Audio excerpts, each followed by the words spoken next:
back to Benson Finwood.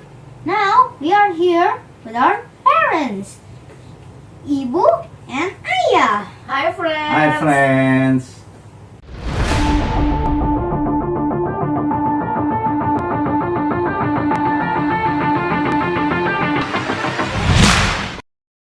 Now we're going to do storytelling kisah 25 Nabi dan Rasul, teladan sepanjang zaman. Okay friends, this book about kisah 25 Nabi dan Rasul, teladan sepanjang zaman. And the book is written in bahasa Indonesia. So we're going to read in bahasa. Okay, the first one, we'll read it by Ibu. Are you ready, Ibu? Okay, I'm ready. Here you go.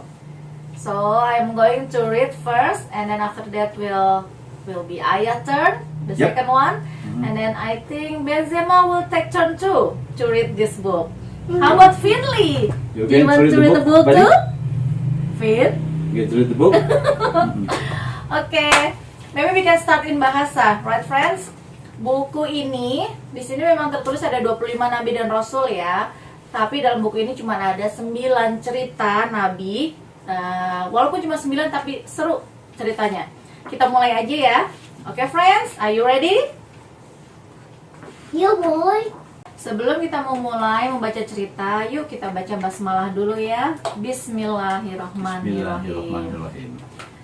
Cerita pertama tentang Nabi pertama, yaitu Nabi Adam alaihissalam. Adik-adik, miliaran tahun sebelum manusia ada, bumi sudah tercipta. Hampir bersamaan dengan matahari dan planet-planet lain dalam tata surya kita. Awalnya, suhu bumi masih panas sehingga tak mungkin ada kehidupan. Dan semua bisa bayangkan, masih panas, tidak ada kehidupan. Miliaran tahun kemudian, bumi perlahan mendingin suhunya. Saat itu lautan dan daratan sudah ada. Hadirlah makhluk-makhluk yang sangat kecil. Mereka berkembang selama jutaan tahun menjadi binatang dan tumbuhan sederhana. Bisa bayangkan ya, friends. Dulu ketika masih panas, kemudian mulai suhunya mendingin, baru mulai ada binatang-binatang kecil dulu, kemudian berkembang. Selama jutaan tahun berikutnya, muncullah bermacam-macam jenis binatang dan tumbuhan. Tetapi manusia belum juga ada. Lalu Allah mendatangkan zaman es. Selama ribuan tahun seluruh bumi teramat dingin. Awalnya panas, kemudian berubah mendingin, dan kemudian ada zaman es.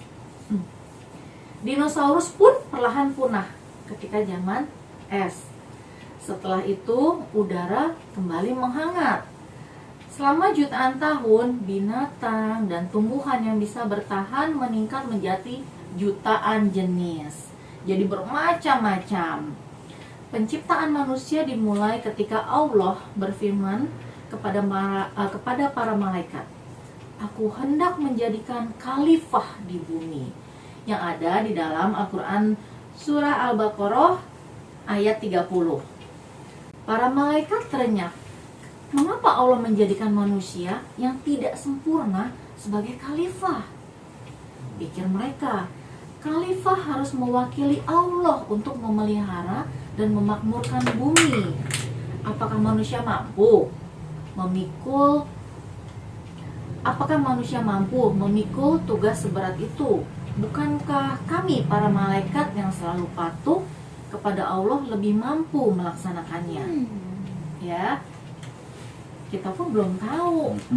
Allah menciptakan manusia, sebenarnya manusia itu seperti apa? Karena itu para malaikat bertanya, "Apakah engkau hendak menjadikan orang yang merusak dan menumpahkan darah di sana? Sedangkan kami bertasbih memujimu dan menyucikan namamu." Karena kita tahu ya friends, malaikat itu diciptakan untuk tunduk dan patuh kepada Allah Subhanahu wa Ta'ala. Allah berfirman, "Sungguh aku mengetahui apa yang tidak kamu ketahui." Dalam surat Al-Baqarah ayat 30. Allah berfirman lagi, Sungguh aku akan menciptakan seorang manusia dari tanah liat kering, dari lumpur hitam yang diberi bentuk. Maka apabila aku telah menyempurnakan kejadiannya dan aku telah meniupkan ruh ciptaanku ke dalamnya, maka tunduklah kamu kepadanya dengan bersujud. Ada di dalam Al-Quran surat Al-Hijr ayat 28-29. Lalu setelah Allah berfirman mengenai penciptaannya, jadilah Nabi Adam alaihissalam dalam bentuk terbaik. Allah pun mengajari Adam tentang nama-nama semua benda. Kemudian Allah menghadirkan semua hewan yang ada di bumi dan semua burung di langit ke hadapan para malaikat. Jelaskan tentang nama-nama benda-benda itu jika kalian benar-benar mampu menjadi khalifah di muka bumi. Perintah Allah kepada mereka. Para malaikat kembali terenyah.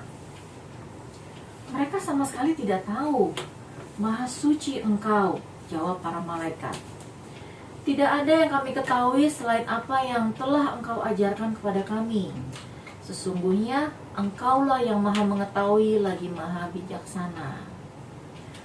Wahai Adam, firman Allah kepada Adam, beritahu mereka tentang benda-benda ini. Para malaikat terpukau ketika Adam menjelaskan semuanya. Mereka sadar Allah telah memuliakan Nabi Adam dengan memberinya akal dan pengetahuan. Itu Ben ya, awal mulanya manusia pertama di bumi ini adalah Nabi Adam alaihissalam. Oke. Sujudlah kalian kepada Adam, firman Allah. Para malaikat segera mematuhi perintah agung itu. Tetapi ada friends yang tidak mau bersujud. Dialah iblis. Mengapa kau tidak mematuhi perintahku? Tanya Allah. Iblis menjawab, aku tidak akan bersujud kepada manusia yang engkau ciptakan dari tanah liat kering dan dibentuk dari lumpur hitam. Aku lebih baik karena engkau ciptakan aku dari api. Itu jawaban iblis. Friends, betapa sombongnya iblis ya. Lalu Allah pun berfirman, turunlah kamu dari surga. Kamu tergolong makhluk yang hina dan terkutuk hingga hari kiamat. Yes, friends. Devils are just no good. No good. Not good at all. Seketika timbul dendam dan kebencian iblis kepada Adam. Sebelum keluar dari surga, ia memohon kepada Allah, ya Tuhanku, berilah aku waktu hingga hari saat manusia dibangkitkan dari kematian. Kamu sungguh-sungguh termasuk orang yang diberi waktu hingga hari kiamat. Firman Allah. Iblis berkata lagi, engkau telah menghukumku karena tersesat. Niscaya aku akan benar-benar menyesatkan keturunan Adam, kecuali sebagian kecil saja yang benar-benar ikhlas. Aku akan mendatangi mereka dari depan dan belakang, dari kanan dan kiri, sehingga mereka memandang perbuatan buruk sebagai hal yang baik dan sebaliknya. Mengerikan.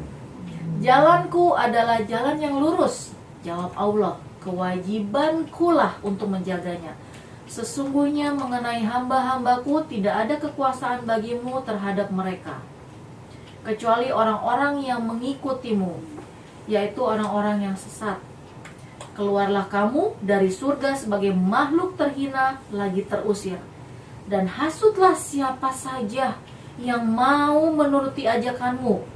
Kerahkanlah segenap kemampuanmu. Sesungguhnya barang siapa di antara mereka yang mengikutimu, benar-benar akan kujadikan kalian semua sebagai penghuni 7 neraka. Teman-teman, friends, terusirlah iblis dari surga. Iblis diberi kebebasan untuk menggoda Adam dan keturunannya, termasuk kita semua. Astagfirullahaladzim. Kemudian Allah menciptakan seorang wanita untuk menemani Adam. Adam memanggilnya Hawa. Allah yang menikahkan mereka. Wahai Adam, tinggallah di surga ini bersama istrimu, firman Allah. Nikmatilah semua makanan yang baik dan tidak terbatas, tetapi ingat, janganlah kalian dekati pohon ini. Adam dan istrinya memandang pohon yang dimaksud Allah dengan heran. Kalian akan menjadi orang zolim jika menjamahnya. Firman Allah lagi. Wahai Adam, mulai sekarang iblis adalah musuh bagimu dan istrimu. Jangan sampai terbujuk rayuannya. Adam dan Hawa bersumpah dalam hati akan mematuhi petunjuk Allah tersebut. Kalau semua makanan sudah tersedia, mengapa harus mendekati pohon terlarang itu? Betul ya, friends? Semua sudah tersedia, diberikan oleh Allah Subhanahu wa Ta'ala untuk Adam dan Hawa. Alangkah zolimnya kalau kami berbuat demikian. Jika iblis datang, kami tidak akan tergoda, pikir mereka dengan hati yang mantap. Mereka menikmati semua pemberian Allah di surga. Pasangan itu berjalan di atas alas yang amat lembut dan harum, berbaring di tempat tidur yang amat nyaman sambil menikmati melihat pemandangan teramat indah. Semua itu membuat iblis bertambah dengki. Friends, apa yang dilakukan iblis setelah itu? Iblis menemui Adam dan Hawa yang sedang berjalan-jalan. Iblis mengucapkan salam dengan suara seramah mungkin. Adam dan Hawa langsung waspada. Mereka ingat pesan Allah. Namun, iblis mengajak mereka bercakap-cakap dengan lembut dan sopan. Mereka berbicara tentang betapa penyayangnya Allah. Perlahan, Adam dan Hawa pun terpengaruh. Mereka mulai mengira bahwa iblis sudah bertobat dan kembali menjadi makhluk yang taat seperti sebelumnya. Tahukah kalian buah apa itu? Tanya iblis sambil menunjuk pohon larangan Adam dan Hawa, sambil menunjuk kepada pohon yang dilarang oleh Allah. Dan Adam dan Hawa pun menggeleng. Itu adalah pohon khuldi. Lanjut iblis sambil tersenyum. Jika memakannya, kalian akan seagung malaikat dan hidup selamanya. Itu iblis bilang. Menghasut ya, friends. Adam dan Hawa tertegun. Mereka bimbang. Makanlah demi kebaikan kalian, bujuk iblis. Dengan lembut berkata kepada Adam dan Hawa. Tidak, kami dilarang Tuhan mendekatinya. Karena memang Allah sudah melarang kepada Adam dan Hawa untuk mendekati pohon tersebut. Tetapi kalian akan lebih mulia. Apakah itu dosa? Iblis berkata seperti itu karena iblis akan terus mencoba membujuk Nabi Adam dan Hawa. Tidak, pergilah kamu dari sini, kata Adam. Dengan ketakutan iblis pun pergi. Lalu apalagi nih, friends? Ternyata setelah Adam dan Hawa melupakan kejadian itu, iblis gak berhenti. Iblis datang lagi, lalu meminta maaf karena telah berbuat kasar kepada Adam dan Hawa. Iblis menyesali kecerobohannya hingga terusir dari surga. Wah, iblis mau apa lagi nih, friends? Kita terusin ya, ceritanya makin seru. Kalau tahu diusir dari surga, aku pasti tak akan begini, kata iblis. Aku rela beribu kali bersujud menghormatimu. Iblis bersujud lama dengan mengiba. Adam dan Hawa mulai merasa iba hingga mereka tergerak untuk menghibur iblis. Mereka meminta iblis berdiri. Dengar, wahai Adam, kata iblis. Aku tidak ingin kalian terusir dari sini. Engkau pun bisa berbuat salah seperti aku. Makanlah buah itu agar kalian tidak senasib denganku. Adam dan Hawa berpandangan. Iblis tergopoh-gopoh memetik buah larangan itu dan menyerahkannya kepada Hawa. Aku bersumpah, bisik iblis. Aku benar-benar berniat baik. Perlahan Hawa menggigit buah larangan itu, begitu pula Nabi Adam. Lalu apa yang terjadi, friends? Seketika iblis tertawa, terkekeh-kekeh sambil berlari menjauh. Iblis segera menghilang, tetapi tawanya masih menggema. Wajah Adam dan Hawa memucat, buah larangan itu pun jatuh. Lalu terdengar firman Allah yang amat agung. Bukankah aku telah melarang kamu dan pohon itu, dan aku telah mengatakan bahwa sesungguhnya setan adalah musuh yang nyata bagi kamu berdua. Dengan penuh penyesalan, Adam dan Hawa memohon ampun seperti yang diabadikan dalam Al-Quran. Keduanya berkata, dengan penuh penyesalan, Adam dan Hawa memohon ampun seperti yang diabadikan dalam Al-Quran. Keduanya berkata, ya Tuhan kami telah menzolimi diri kami sendiri. Jika Engkau tidak mengampuni kami dan memberi rahmat kepada kami, niscaya kami termasuk orang-orang yang rugi. Kalau dalam Al-Qurannya, Ada. Rabbana zalamna anfusana wa ilan tafirana wa tarhamna lanakunanna minal khosirin. Di Al-A'raf. Al-A'raf ayat 22-23. Allah Maha Penyayang, menerima tobat mereka. Tetapi keduanya tetap harus turun ke bumi. Keturunan kalian akan saling memusuhi. Tinggallah di bumi hingga waktu tertentu. Di sana kalian hidup dan mati. Aku akan menurunkan petunjuk. Yang mengikutinya tak akan pernah merasa khawatir dan bersedih hati. Adam dan Hawa diturunkan di dua tempat yang berjauhan. Masing-masing merasakan beratnya hidup di bumi. Mereka harus mencari makanan dan membuat pakaian sendiri. Bertahun-tahun mereka saling mencari sambil bertahan hidup, hingga akhirnya mereka bertemu di Jabal Rohmah, yang artinya gunung kasih sayang. Gunung itu terletak di padang Arafah, yang artinya tempat saling mengenal kembali. Yang Arafah. Iya, padang Arafah.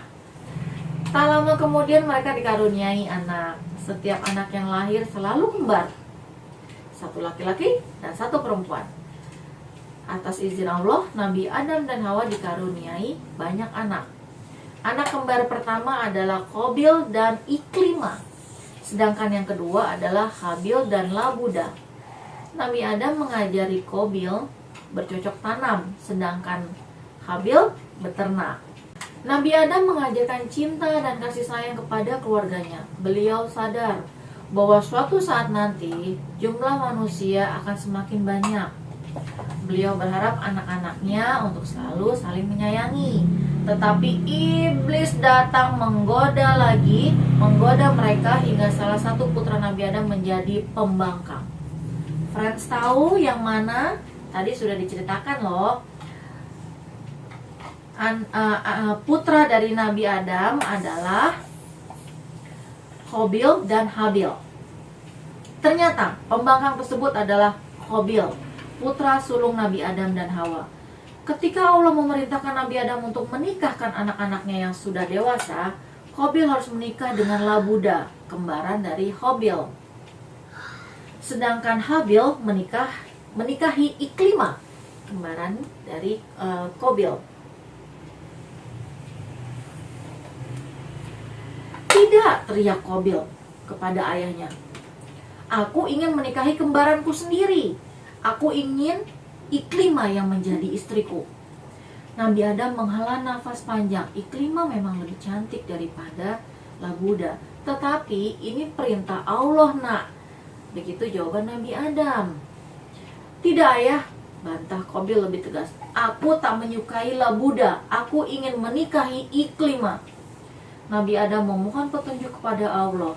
Setelah mendapat petunjuk, beliau memanggil kedua anak lelakinya, Qabil dan Habil. Kemudian Nabi Adam berkata, Allah memerintahkan kalian untuk berkurban.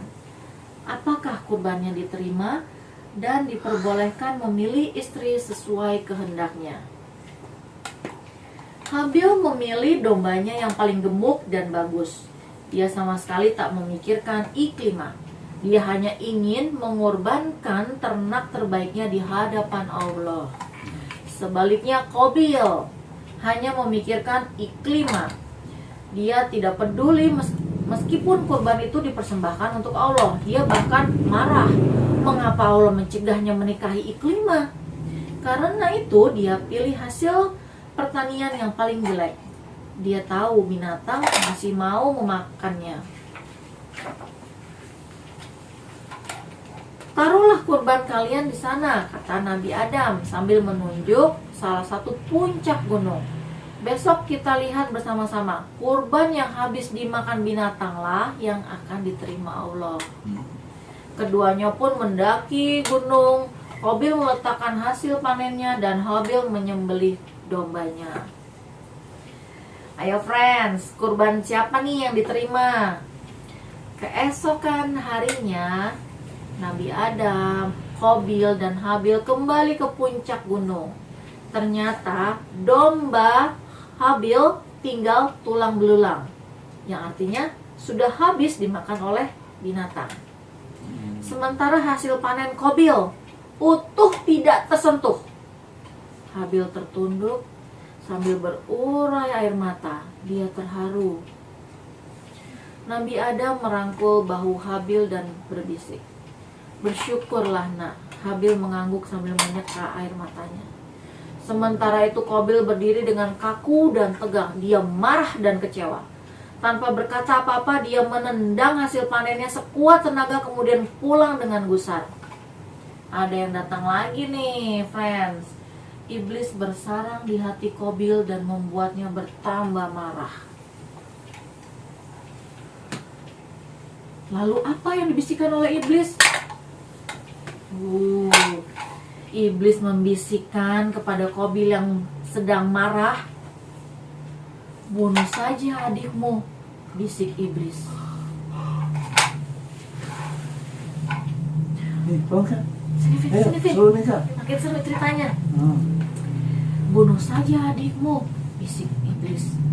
Qabil terkejut dengan pikiran itu. Tetapi iblis nggak langsung diam dan langsung berhenti.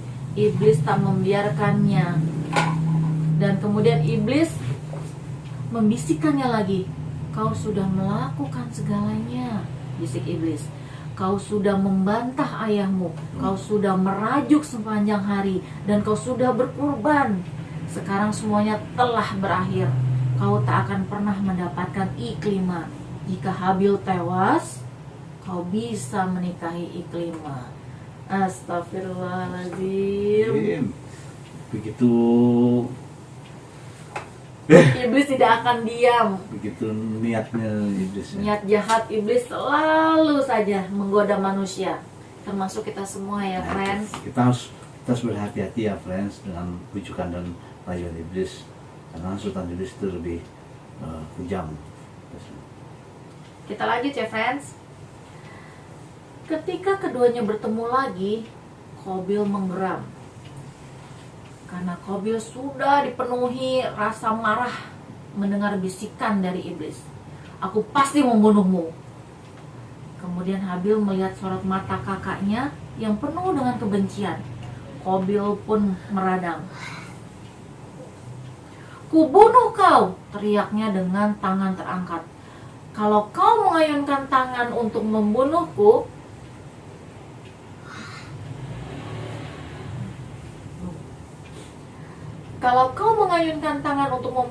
aku tak akan mengayunkan tangan untuk membunuhmu," jawab Habil dengan lembut. Masya Allah.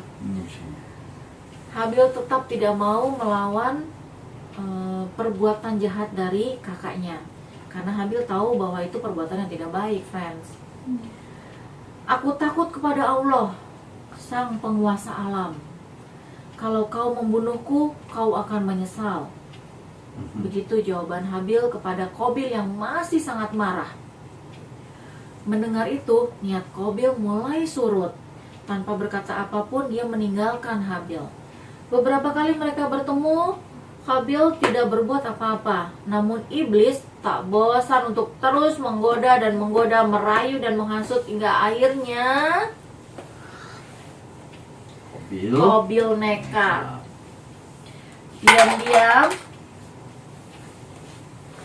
Diam-diam Qabil mengikuti Habil yang sedang mengembala ternak di padang luas sambil membawa sebongkah batu besar.